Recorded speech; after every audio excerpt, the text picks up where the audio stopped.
ফিলিস্তিন জিন্দাবাদ, ফিলিস্তিন জিন্দাবাদ। সর্বশেষ আপডেট আন্তর্জাতিক অঙ্গনে এবং বিশ্ব সংবাদে আপনাদেরকে স্বাগত। এই মুহূর্তে আমাদের হাতে এসে পৌঁছেছে ইসরায়েল ফিলিস্তিন ইরানের যুদ্ধের সংবাদ। শুরুতেই সংবাদ শিরোনাম। যুক্তরাষ্ট্রের রণতরীতে আবারও ইয়েমেনি হামলা। এদিকে নিউক্লিয়ার হামলার হুঁশিয়ারি দিয়েছে ইরান পশ্চিমাদের। জানিয়ে দিচ্ছি, ভারত পাকিস্তান সীমান্তে গোলাগুলি বাড়ছে উত্তেজনা।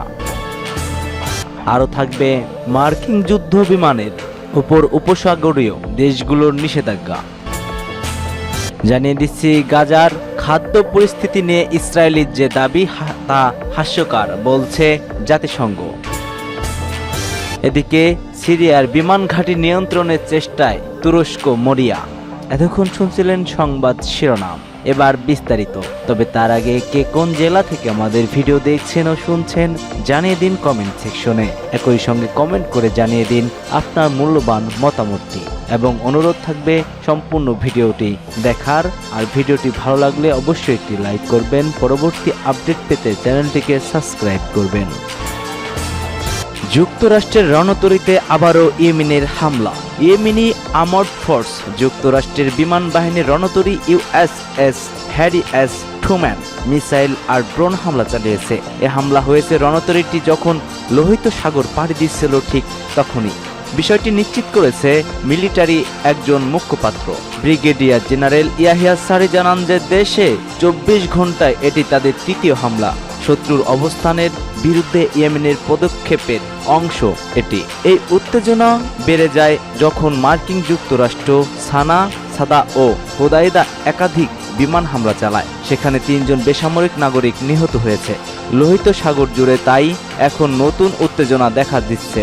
ইয়েমেনের আনসারুল্লাহ আন্দোলন হুঁশিয়ারি দিয়েছে, যতদিন জায়েন্টিস শাসন ব্যবস্থা গাজা অবরুদ্ধ করে রাখবে ততদিন জাহাজ ও দখলকৃত ভূখণ্ডে হামলা চলবে। ইয়েমেনিরা ফিলিস্তিনি সংগ্রামের প্রতি তাদের পূর্ণ সমর্থন ঘোষণা করেছে। বিশেষ করে 7 অক্টোবর গাজায় যুদ্ধ শুরুর পর থেকে ওই দিন ফিলিস্তিনি প্রতিরোধ আন্দোলনে অপারেশন আল আকসা স্টর্ম নামে এক পাল্টা অভিযান চালায়, যা দখলদার শাসনের বিরুদ্ধে প্রতিরোধের প্রতীক হয়ে ওঠে এই সাম্প্রতিক নিষিদ্ধ সংগঠন হুতি। এবার পশ্চিমাদের নিউক্লিয়ার হামলার হুঁশিয়ারি দিয়েছে ইরান। দিন কয়েক আগে ভারত মহাসাগরের উপর দিয়ে উড়তে দেখা গিয়েছিল মার্কিন B-22 যুদ্ধ বিমান।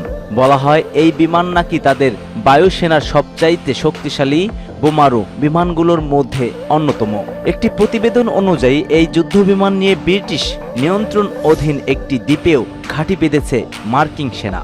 কিন্তু কোনো যুদ্ধের জন্য এত প্রস্তুতি তা জানা যায়নি। মার্কিন যুক্তরাষ্ট্র ও ইরানের মধ্যে চলমান বাকযুদ্ধ পরিণত পাচ্ছে অস্ত্রের যুদ্ধে মতো ওয়াকা বাহাল মহলে। এই বিমান ঘাঁটি তারই একটি ছোট্ট প্রমাণ।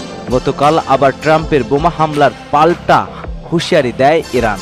তা স্পষ্ট করেছে সেই দেশের প্রশাসনিক মহল। মূলত একটা পারমাণবিক চুক্তি ঘিরেই বিবাদ বেঁধেছে তাদের মধ্যে। তাছাড়াও এই বিবাদে হুতি ইন্ধন তো রয়েছেই। এবার ট্রাম্পের বিরুদ্ধে আবারও বড় হুঙ্কার তুলল ইরান। ইরানের প্রধান আয়াতুল্লাহ আলী খামেনি উপদেষ্টা আলী লারিজানি জানিয়েছেন, মার্কিন যুক্তরাষ্ট্র বা তার কোনো মিত্রদেশ যদি আমাদের উপর আক্রমণ চালায় তাহলে প্রতিরক্ষার জন্য পারমাণবিক অস্ত্র তৈরি ছাড়া ইরানের কাছে আর কোনো বিকল্প পথ খোলা থাকবে না।